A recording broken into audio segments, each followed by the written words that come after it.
like to welcome you to this presentation on behalf of Cropo Funeral Home and Palliative Manitoba. And today's topic is grief and regret. By way of sort of getting ourselves into the topic, I want to suggest that both grief and regret are interrelated. And by that I mean no matter who we are, we all have regrets. Some regrets are quite complex, unresolved issues, how things were done, things said, other missed opportunities. Other regret is more part of daily life. Simple things like not doing something you said you were going to do or planned to do. And I think for both simple and complex regret, we can all think of examples, not in our lives, but in the lives of the people around us. No matter who we are and where we are,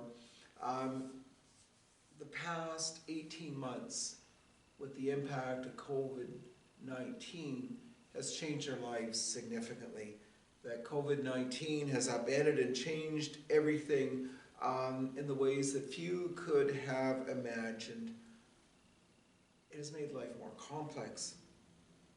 It has changed how we grieve. Like, who would have imagined that sessions such as this would be online? Who would ever imagine that we would be restricted in numbers who could attend a funeral?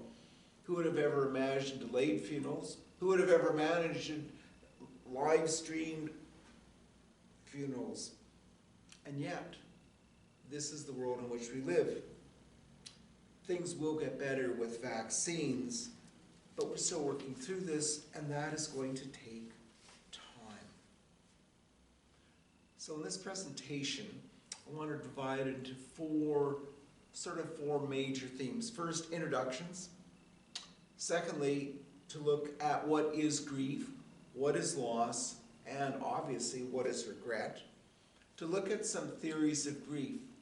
They're well known, Kubler-Ross and William Wharton, but they're helpful because they provide a framework by which to think about grief and regret as a way to process. And then the final part is a response. How do we process grief, regret in this world that we are living in? So the first part, introductions. I'm Dwight Rutherford. I'm a retired United Church minister who was ordained back in 1999. I'm now an ordained Anglican priest in the early part of last year, and I am in ministry at St. Luke's Anglican Church. Most of my ministry, though, has been in parish ministry, and most of it has been in rural communities. And much of the work I did in rural ministry was dealing with folks who were dealing with grief and loss. Loss not just with death of loved ones, but all the changes that occurred in rural communities with the closure of schools, elevators, restaurants, churches, and the list goes on. And over the past few years, I have done a number of these sessions for palliative care in conjunction with funeral homes. As you can imagine, today we are doing it online instead of meeting in person, but we do that as we honor and respect the health restrictions that we're all living through during this time. So, grief, loss, mourning, and regret. Loss. Loss signifies absence of an object, position, or ability, or attribute, and it's often applied to the death of an individual, and it is the bereaved person who is considered to have experienced a loss. There have been many losses during COVID, and it's been hard to give them proper attention. So many of the normal activities of life have been either disrupted, halted, or even curtailed. Rites of passage that in any other years we would have celebrated. And some of those rites of passage would include graduations, weddings, grad dances, school activities, funerals, date nights, dating, vacations, family reunions, not being able to visit with family and friends, not being able to visit family who are in long-term care facilities, and celebration of a multitude of accomplishments in life. Other losses have included a diminished sense of security, being fearful and even anxious, loss of control, loss of independence, loss of productivity, for many loss of employment. There have been loss of plans, loss of self and even identity, and loss of meaning. And I'm sure you can all add to this list of what have been the losses. Grief. Grief is a natural emotional response experienced in anticipation of, during, and after a loss. It is part of the healing process that helps a person let go of the past and adjust to life without the loved one who has died. Bereavement. A normal, essential, psychological reaction to death, including sadness, loneliness, anger, fear, and guilt. Individuals resolve painful emotions and grief as a degree of acceptance of the loss. Mourning, which kind of follows from that. A process of incorporating the experience of loss of a loved one into one's ongoing lives. It is an outward acknowledgement of our loss. And finally, hope. Hope is the capacity to redefine life in the face of the present reality. Some other considerations with grief. Grief is a single word for the many different thoughts and feelings that go on inside a person when a loved one dies, or when there is loss of a significant attachment, relationships, job promotions. The list can go on. Grieving is a natural response to a loss. Grief occurs when a person we love and still love is no longer physically present. Grief is normal. It is necessary, and it is natural. Mourning is the expression of grief. When you cry, that is the way that you mourn and allowing the grief to pass through you. Mourning gives our grief movement.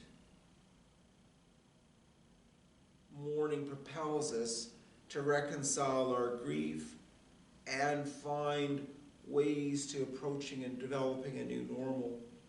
And mourning is what helps us to heal.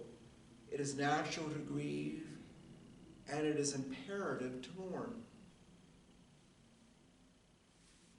So here are some considerations as we grieve during this time of COVID.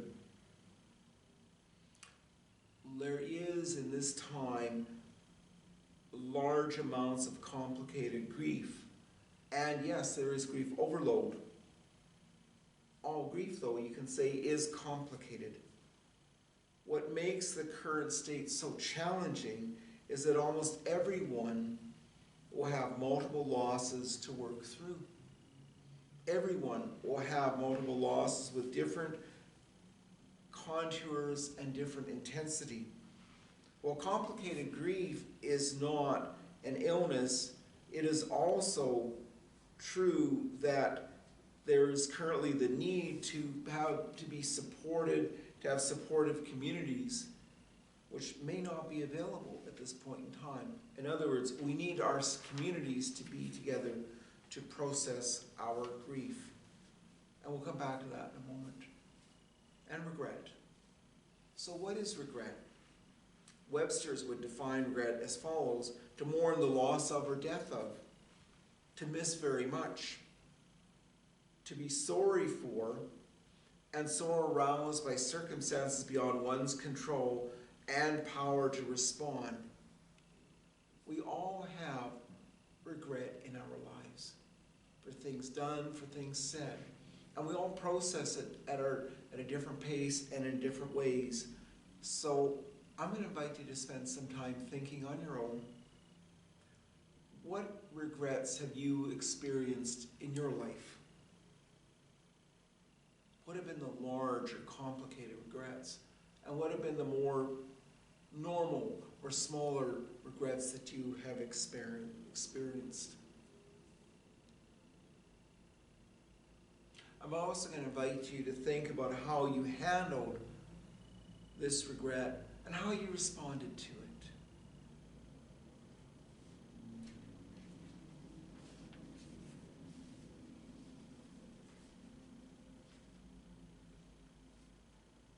Theory. I want you to consider two models, and they help us to contextualize both grief and regret. In the current situation, we need models like this because in some ways we've been going through a community trauma because we're in COVID-19 together, but we all have responded differently and have a different comfort level and life circumstance that helps us to navigate this time. So the first model is one by Elizabeth Kubler-Ross in her classic work on death and dying. And in this book, Kubler-Ross looked at terminally ill patients and their responses, and she would suggest that the dying have much to offer us, much to teach us, both in the medical profession and for clergy and families. And her work was based on work that she did in the School of Medicine and the School of Theology at the University of Chicago. And she would say there are 5 stages of grief. The first stage is denial and isolation. The second stage is anger. The third stage is bargaining. The fourth stage is depression. And the final stage is acceptance, which can lead to hope. As you hear these 4 stages, can you relate to these stages? Have you experienced that in your own life, in your own grieving process? Do these stages speak to you, and are they helpful for you to contextualize, to process some of your grief?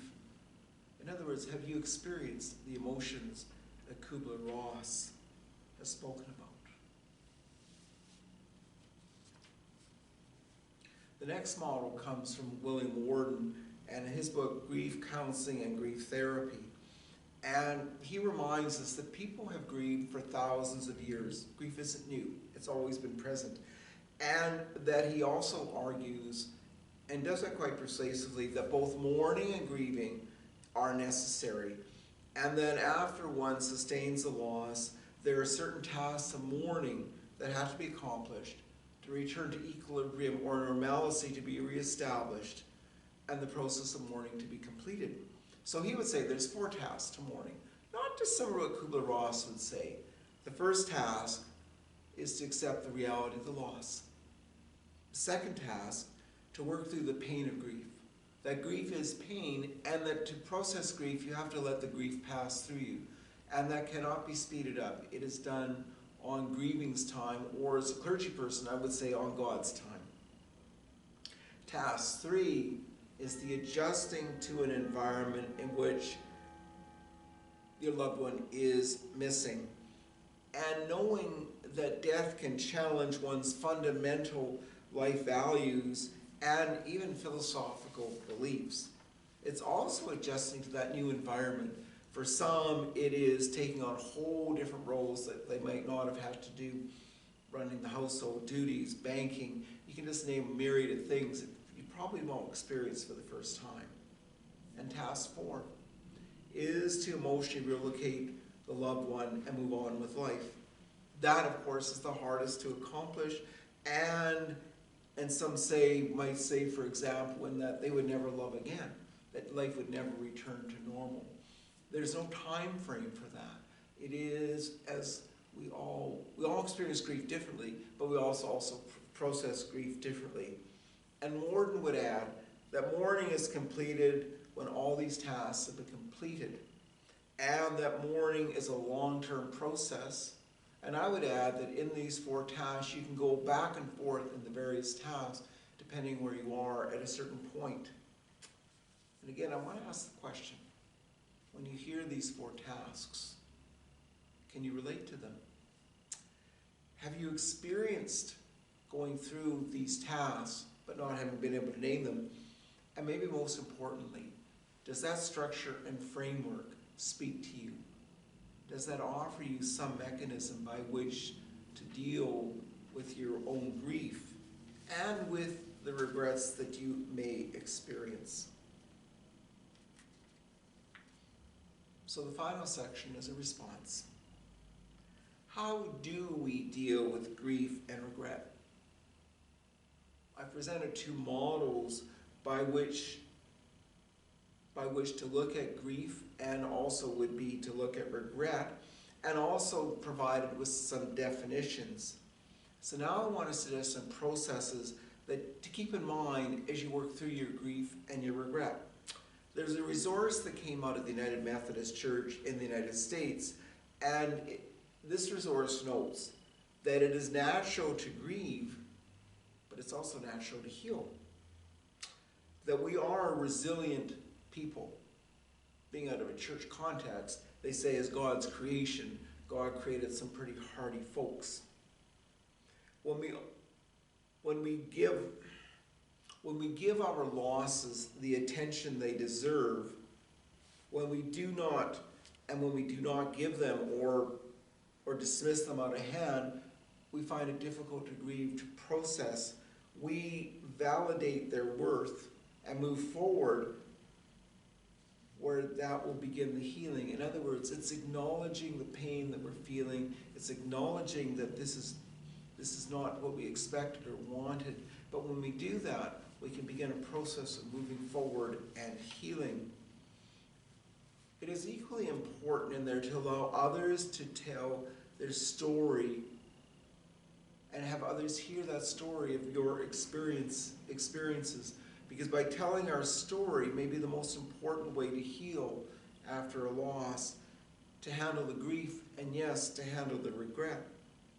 Listening to the stories of others is how we, as a loving, supportive community, participate and even promote the movement towards wholeness.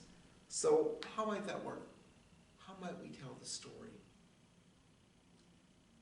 For others, for people who, if you're talking to friends, we must listen and be present.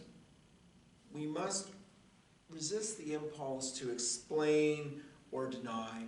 There just may be no explanations for what has happened. We must understand that we can't fix what has happened. Death is reality, and as painful and as hard as that is, sometimes you just cannot change that.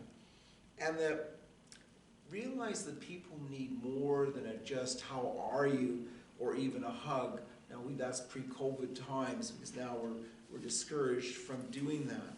That it is a little more complicated than that. It's hearing that story. And as a supportive community, we need to learn and practice the art of listening with empathy and compassion to the stories of the others that they're willing to share. Because in the midst of that, every wilderness journey has a messy middle. We all who have made the journey of grief need a safe place to share our story with a group of compassionate listeners who will tolerate or even encourage our questions. A place where doubts can be explored without judgment or shame. A place where persons will share compassionate curiosity and help in the search for meaning.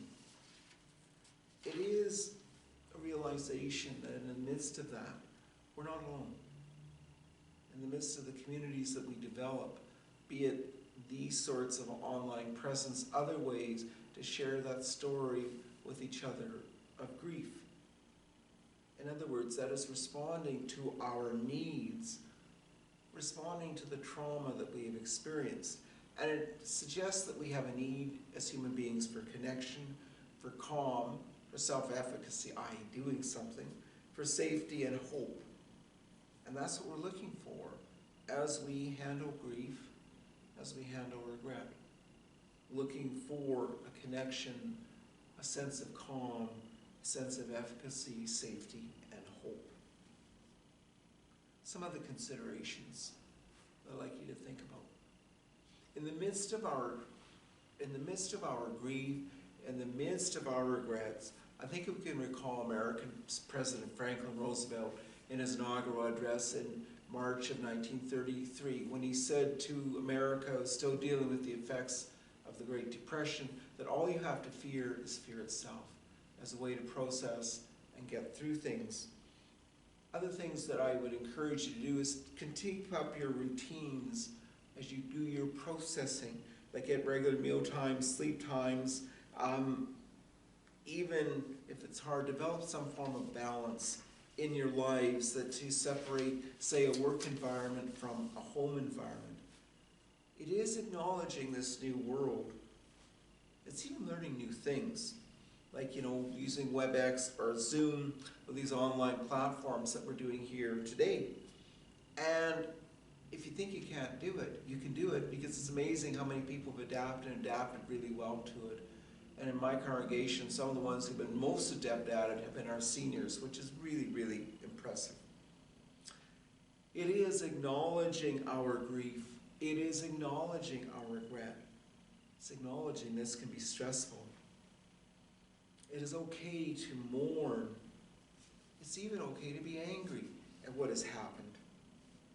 It's also continuing to look for new ways to do things, to reimagine your life in new ways.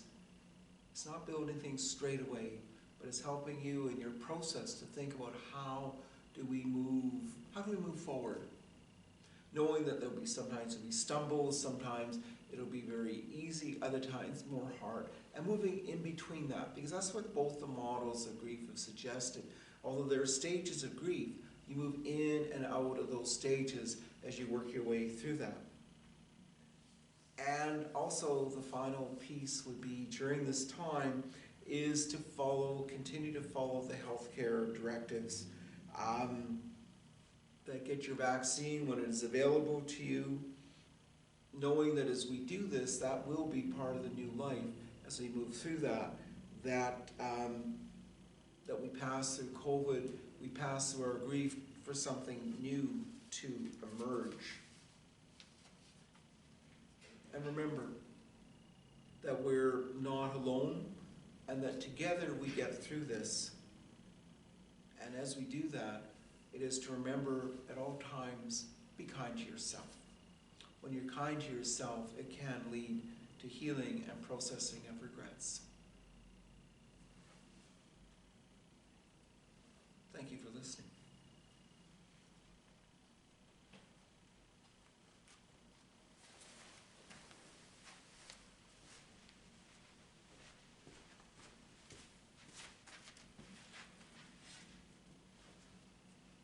Thank you, Dwight, for presenting on grief and regrets, and thank you to Cropo Funeral Chapel for making this online grief seminar possible today. Before we end, I just want to remind everyone of Palliative Manitoba's current programs and services that we offer. We have our telephone bereavement support, where we match you with a trained volunteer to receive weekly support over the phone. We have our online Kids Grief 2 and Teens Grief 2 support program. We also have our monthly bereavement message that gets sent out the first of every month, with upcoming grief seminars and upcoming support groups as well. To sign up for this newsletter or to find more information about our programs and services, please visit our website, www.palliativemanitoba.ca. Thank you.